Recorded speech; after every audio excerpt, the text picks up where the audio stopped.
오늘 유튜브 한창 보시고 계시다 그 비창 내리셨어요? 네, 아니 뭐 이제 촬영할 거 아닙니까? 네.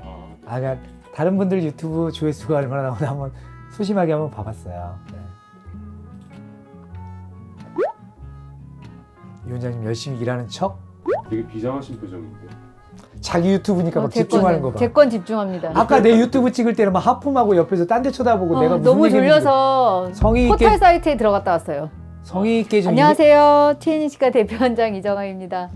안녕하세요. 최인희 치과의 대표원장 최기수 원장입니다. 성의 있게 임해 주세요. 그러려고요. 지금. 지난번에 한번 얘기를 했던 건데요, 원장님. 네. 원장님께서 그러셨잖아요. 무턱, 주걱턱 뭐 다 힘들지만은 비대칭이 제일 어렵다. 제일 어려워. 비대칭 정말 어려워요. 아니 근데 네. 원장님, 어차피 다 똑같은 교정이잖아요. 교정기 달고 치아 움직이면 되는 거잖아요. 네. 근데 왜 비대칭이 더 어려워요? 일단 비대칭을 비수술로 할 거냐, 수술로 할 거냐.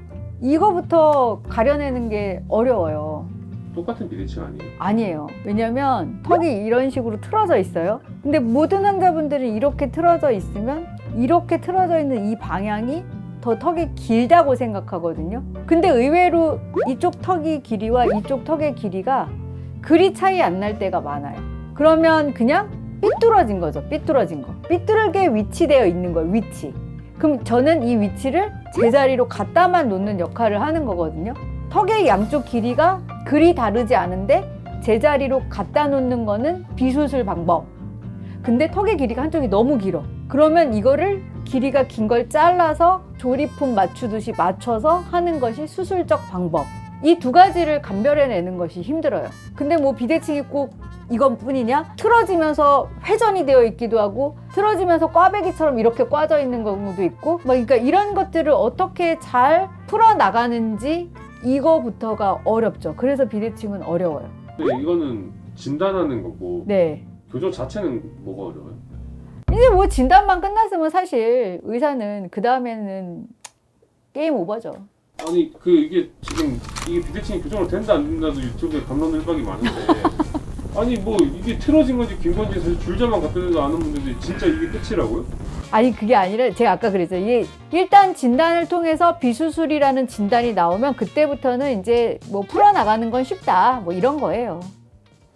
네, 이건 이제 이정아 원장이 다 아니까 일종의 콜럼버스의 달걀이죠. 그러니까 방법을 알면 본인한테는 쉽겠지만 아직도 많은 후학들이나 동기들은 뭐 당연히 수술해야 되는 거 아니야? 어떻게 교정으로 어떻게 이걸 고치는 거야? 그렇게들 생각들 하시고 환자분들도 처음에 이제 진단 또는 상담을 받으실 때 막 설명을 해드리면 근데 정말 그렇게 돼요? 이제 이런 걸 많이 물어들 보시죠. 제가 그냥 다시 한번 왜 이게 어렵냐면 예를 들자면 무턱 같은 경우는 아주 쉽게 얘기하면 턱을 이렇게 꺼내면 돼요. 주걱턱 같으면 아래턱을 집어넣고 윗턱을 꺼내면 돼요. 어떻게 보면 한 방향이죠. 자, 근데 비대칭에 대해서 설명을 드리자면 이 원장님이 방금 턱이 약간 아래턱이 왼쪽으로 돌아간 좌측 비대칭에 대해서 설명을 했는데 모든 사람이 그런 건 아니지만 대부분의 사람들 한쪽 턱이 길지 않은데 좌측 비대칭으로 보이는 사람들은 공통점들이 있어요. 일단 입술도 약간 이렇게 내려가 있고 턱 끝이 왼쪽으로 가 있어요. 그럼 이 이유는 우리는 흔히 비대칭을 아래턱이 이렇게 돌아간 뭐 이것만 생각하는데 그 근본 원인 그건 사실은 윗턱에 있는 거죠. 보통 아래턱이 좌측 비대칭이라면 일단 첫 번째 조건은 오른쪽에 윗턱이 좁고 내려와 있는 사람들이 많아요. 윗턱이 이렇게 좁고 내려와 있으니까 아래턱이 왼쪽으로 밀려나가는 겁니다. 그래서 오른쪽 윗턱을 올리고 넓혀주는 게 필요하죠. 그래서 이제 확장이라는 게 필요해요. 근데 확장만 한다고 되는 게 아니죠. 만약에 여기가 좁아서 넓혔어요. 근데 확장은 양쪽 방향으로 넓어지는 거니까 이쪽은 정상으로 됐을지 모르지만 얘가 또 과하게 넓어지죠. 이거를 정상으로 다시 좁히는 게 이정아 원장이 하는 첫 번째 어려운 포인트. 두 번째는 아래턱을 만약에 좌측 비대칭이면 구독자분들도 한번 해보세요. 그러면 턱을 오른쪽으로 이렇게 이동하고 거울을 보면 얼추 대칭이 된 것처럼 보이죠. 그럼 내 아래턱을 오른쪽으로 이동해서 대칭이 됐다. 그럼 잘 생각해보면 그때 왼쪽의 교합, 위아래 어금니끼리의 관계가 떠 있는 걸 느끼게 될 거예요. 이쪽은 많이 부딪히고 이쪽은 뜨게 되죠. 그래서 위아래 교합을 다시 촘촘하게 맞추는 이 교합을 맞추는 교정이 또 어려워요. 이제 이정아 원장은 그걸 하는 거고 마지막 세 번째는 그러면 턱을 이렇게 돌리고 살지 뭐 라고 할 수 있지만 한 5분 정도 이렇게 털고 지내보세요 라고 하면 결국은 어느 정도 시간이 되면 아우 힘들어 하고 다시 턱이 원래 비대칭으로 돌아가죠. 근데 교정을 하고 나서 하루 이틀 살 게 아니라 10년 20년의 영속성을 가져야 되잖아요. 안정성을 가져야 되잖아요. 그러면 턱이 다시는 돌아가지 않게 양쪽 교합을 정확하게 맞추고 코선과 앞니 중앙선, 아래 중앙선을 맞춰야 돼요. 이걸 힘 안 들이고 늘 그 자리에 가게끔 하는 이 안정성, 이걸 맞추는 교정이 또한 어렵죠. 제가 금방 말씀드린 것만 해도 약 3가지나 4가지 정도의 큰 포인트들이 있잖아요. 그걸 맞추는 것이 교정으로 한다는 건 상당히 난이도가 높은 교정. 그래서 주걱턱이나 무턱 교정에 비하면 훨씬 어렵다. 우리 입장에서도 난이도가 높은 교정을 하고 있다. 그러네요. 라고 생각하는 거죠. 그러네요. 원장님 이제 잘 아셨습니까? 예, 어렵네. 나 어려운 교정하네. 어려운 교정이에요.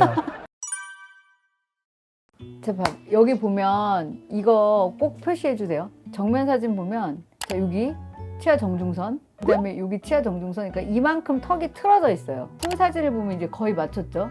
거의 맞췄고 이제 보면 이게 턱이 이렇게 틀어졌잖아요. 틀어진 걸 이쪽으로 보낸 거예요. 틀어져 있는 턱에서 보면 입꼬리도 이쪽이 올라가고 이쪽이 내려오거든요. 그러면은 턱을 보내놓으면 입꼬리의 이런 위치도 좀 더 정상화되죠. 그러니까 이게 환자들이 많이 물어보는 건데 비대칭인 환자분들이 입꼬리 얘기를 되게 많이 해요. 그래서 입꼬리도 같이 고쳐질 수 있어요? 라고 물어보거든요. 근데 턱이 틀어진 방향으로 입꼬리가 올라가 있고 한쪽이 내려와 있으면 이렇게 돌리면 이 양쪽이 맞춰져요. 근데 이제 이런 것들도 입꼬리의 방향성과 턱이 틀어진 방향도 잘 체크해 봐야 되는 어떤 진단 포인트 중에 하나예요.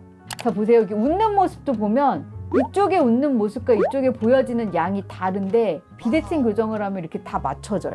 자, 이분의 턱은 사진을 기준으로 왼쪽으로 틀어져 있거든요. 근데 이런 경우에는 오른쪽 턱이 좁은 경우가 많아요. 한쪽만 확장을 해야 되는 거예요. 한쪽만. 그래서 한쪽만 확장을 하고 턱을 오른쪽으로 보내고 위아래 교합을 맞추는 거. 이것이 치료의 컨셉이라고 보면 됩니다.